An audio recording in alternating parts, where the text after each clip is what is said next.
The air in Oyo was thick with the promise of rain and the scent of roasting yam. It was 1959, and the village, tucked away in the sprawling embrace of the Oyo Empire, was a vibrant hub of life and tradition. On this particular evening, however, the usual chatter of women returning from the market and the shouts of children playing were muted. The entire community was gathered under the sprawling, ancient Iroko tree at the heart of the village, their gaze fixed on one person, Femi. Femi, just 20 years old, stood tall and handsome, his smooth, dark skin a stark contrast to the crisp white buba and sokoto he wore. He held a letter in his hands, its edges worn from being passed around.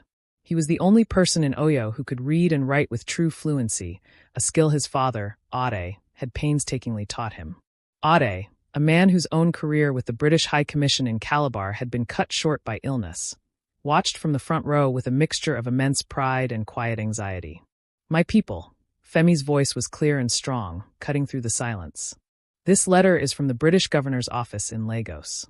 He paused, looking at the expectant faces. Elder Badamosi, his face a roadmap of 100 years of wisdom, leaned forward. "It speaks of the coming change. The governor writes that a new day is dawning for our nation. The date for our independence has been set. 1 year from now, in 1960, the flag of Nigeria will fly high." A murmur of excitement rippled through the crowd. Men and women whispered to each other, their faces alight with hope. This was the future they had been waiting for, a future Femi was meant to shape. "The letter also speaks of the scholarship," Femi continued, his voice steady despite the weight of his words. "The one our people fought for. They have accepted my application to study at a university in America. They believe my knowledge of our customs and my education will make me an excellent ambassador for our people." The murmuring turned into a roar of approval. The village broke into a celebratory song, a spontaneous burst of joy and pride. They saw Femi not just as a young man, but as their future. He would go to this far-off land of wonders, absorb all its knowledge, and return to build a better Oyo, a better Nigeria. Later that evening, Femi sat with his father in their modest mud-brick home. A small oil lamp cast dancing shadows on the walls. Ade's illness had taken its toll, his hands now trembling slightly as he held a small, carved wooden eagle. "This eagle," Ade said, his voice raspy. "Your great-grandfather carved it. It represents strength and vision. It flies high to see far, but it always remembers its nest. You are like this eagle, my son.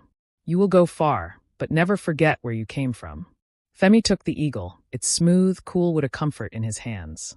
"I will not forget, Papa. I will learn everything they have to teach, and I will bring it all back to Oyo. I will make you proud." Ade nodded, a single tear tracing a path down his weathered cheek. "I know you will. Now go. Tomorrow, the whole village will come to see you off. Be strong, be smart, and always remember your purpose." The following day, a great crowd gathered at the edge of the village. The air was filled with a mix of celebration and sorrow. Women sang songs of farewell, their voices a melodic blend of hope and regret. The men, their faces grimly proud, clapped Femi on the back, offering blessings and warnings in equal measure. Femi's mother, a woman named Ujaid, clung to him, her eyes glistening. "My son, my pride," she whispered, her voice choked with emotion. "Do not forget your mother. Do not forget to write." Femi hugged her tightly, promising he would. As the old, sputtering lorry that would take him to the city for his flight arrived, Femi took one last look at his home. He saw the faces of his people, full of hope. He saw his father's stoic face, etched with a quiet, unwavering belief. He saw his mother, tears streaming down her face, waving a white handkerchief. He was leaving as Femi, the boy who would save his village.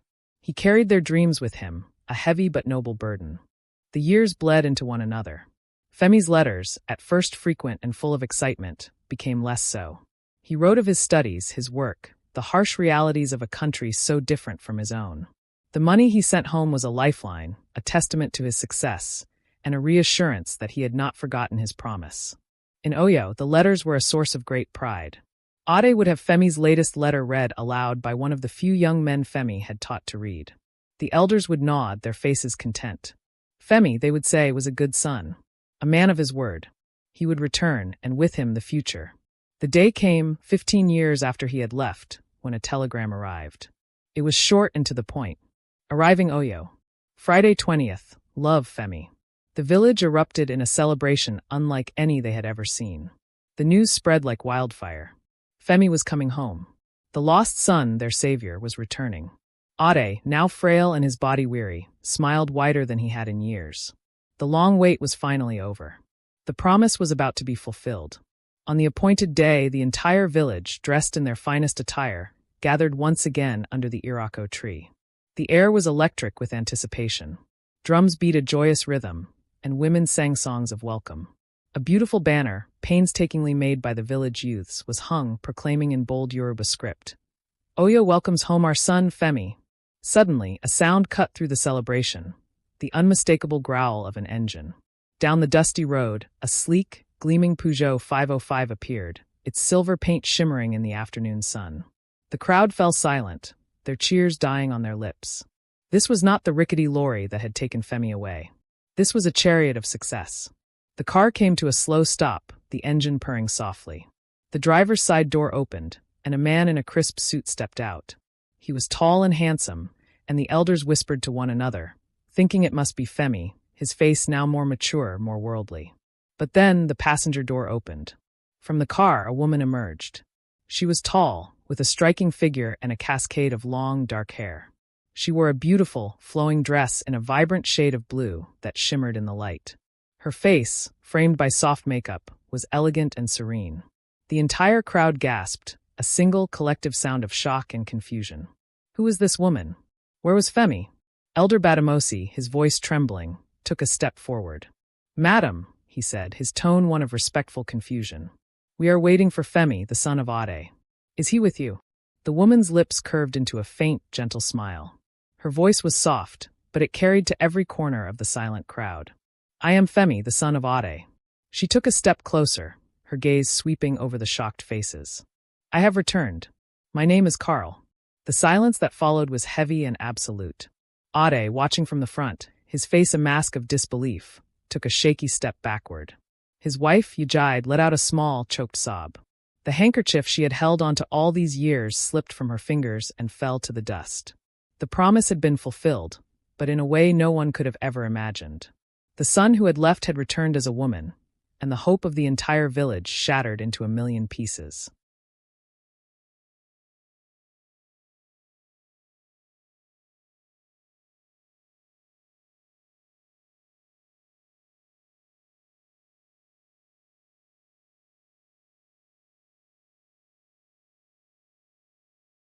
The silence that followed Carl's pronouncement was a living thing, a heavy, suffocating blanket that pressed down on the entire village.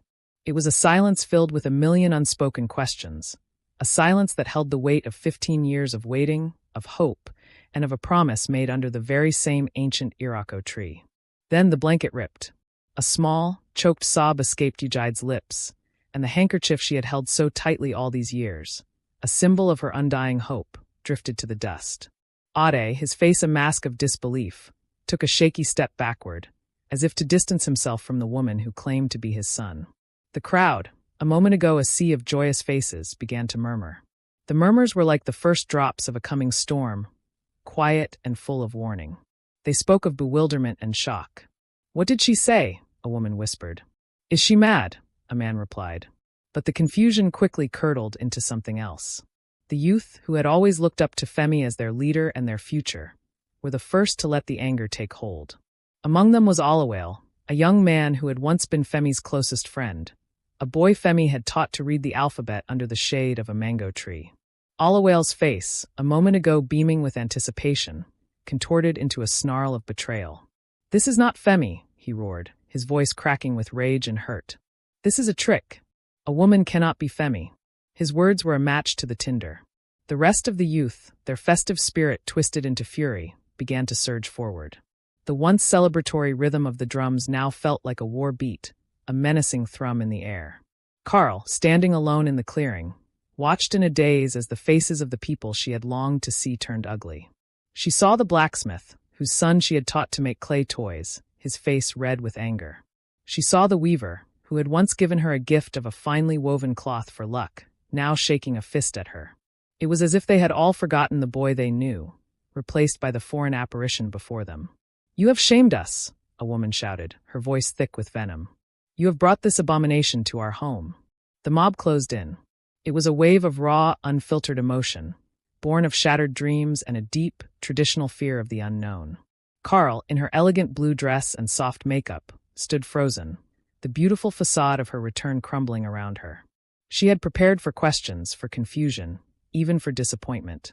But she had not prepared for this. The first blow came not as a fist, but as an insult. A young boy, encouraged by the angry adults, ran forward and spat at her feet. The spittle landed like a physical blow, a vile punctuation mark on her welcome. Then things escalated. A handful of dirt was thrown, followed by a rock. It whizzed past her ear, missing by inches. The crowd, sensing her vulnerability, grew bolder. A group of young men, including Oyo, pushed past the elders and surrounded her. Their hands were a blur of motion, grabbing at her clothes. The vibrant blue fabric, which had shimmered with hope, was torn from her shoulders, leaving a gaping rip. A small, gold necklace she wore was ripped from her neck. Her hair, which she had carefully styled for her return, was grabbed, and a young woman tried to pull it. Carl cried out, a sound that was half gasp, half sob. She stumbled backward, trying to protect herself. Her eyes frantically searched the crowd, looking for a familiar face, a friendly hand. She saw her father, Oyo, still standing where she had first spotted him, his body rigid, his eyes hollow. She saw her mother, Yoruba, being held back by neighbors, her face a crumpled mess of tears and horror. Neither of them moved to help. The shame, it seemed, was too great. Their rejection, though silent, was louder than the shouts of the crowd. A large, angry man grabbed her arm, his grip like a vice. "What have you done to our Femi?" he bellowed, his breath foul. "Where is our son?" Carl's heart hammered against her ribs. She felt a profound and terrifying loneliness. She had come home, not to be Femi, but to be accepted as Carl. But they wanted Femi, a person who, in her mind, no longer existed. The people of Oyo saw a trick, a curse, a violation of a promise, not the tired, hurt woman who stood before them. The physical assault was terrifying, but the emotional assault, the collective rejection of her being, was far more painful. Just as the mob seemed poised to do far worse, a loud, commanding voice cut through the chaos. "Stand back. In the name of the Oyo Palace, I command you to stand back." The voice belonged to a palace guide, a tall, imposing man with the symbol of the Oyo Empire embroidered on his tunic. He was not there out of sympathy, but out of a rigid sense of duty. He was a guardian of order, not of individuals. He pushed through the crowd, his stern gaze a temporary deterrent. His presence, a symbol of royal authority, forced the angry mob to pause, if only for a moment. He grabbed Carl by the arm, his grip firm but not malicious. "This way," he commanded, pulling her through the narrow path he had just carved. The crowd, though momentarily silenced, was not defeated. As the guide led her away, a new torrent of insults and angry threats followed them. "Go back to where you came from. Bring back our Femi. You are a curse on this land." The words felt like physical blows, each one a fresh wound. The guide led her not to the palace, but to an old, abandoned hut at the very edge of the village, a place where people of Oyo would once send those afflicted with madness. It was a place of exile, of being forgotten. He pushed her inside, the small, dark space smelling of dust and disuse. He did not look at her, did not offer her a word of comfort. His duty was done. He had prevented a riot, but he had not offered sanctuary. He simply closed the flimsy wooden door behind her, sealing her in with her fear and her sorrow. The sound of the latch clicking shut was the final note of her exile. Meanwhile, back under the Irako tree, the joyous celebration had evaporated. All that remained was a stunned and humiliated silence. The colorful banner that had welcomed Femi home now seemed a cruel joke. Oyo stood like a statue, his mind replaying the scene over and over. He saw the face of his son, Femi, in his dreams and memories. He saw the face of this strange woman, Carl, in the present reality. He felt the immense weight of the community's gaze on him, a gaze of pity, of disgust, of a profound and crushing shame. His own legacy, his own pride in bringing foreign trade and education to his people, was now a source of deep ridicule. Yoruba, finally released by her neighbors, stumbled toward him. "Oyo," she sobbed, her voice barely a whisper. "What have we done? What has become of our son?" Oyo could not answer. He simply looked at the ground, at the dust that was now stained with the tears of his wife and the spittle of the community. Their home, once a beacon of hope, was now a monument to their failure. They were the family of the boy who had left and the woman who had returned. They were a family of a lie, an abomination. As the sun began to set, casting long, mournful shadows across the village, the crowd began to disperse, leaving Ade and Ujide alone in the clearing.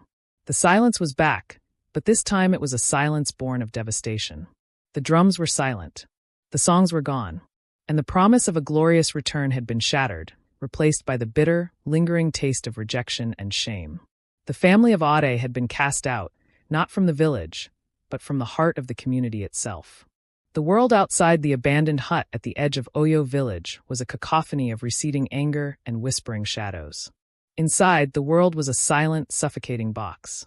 Carl sat on the earthen floor, her back against the cool, rough wall, her torn blue dress a painful reminder of her welcome. The fading light of dusk filtered through a single, small window, illuminating the dust motes dancing in the air like lost spirits.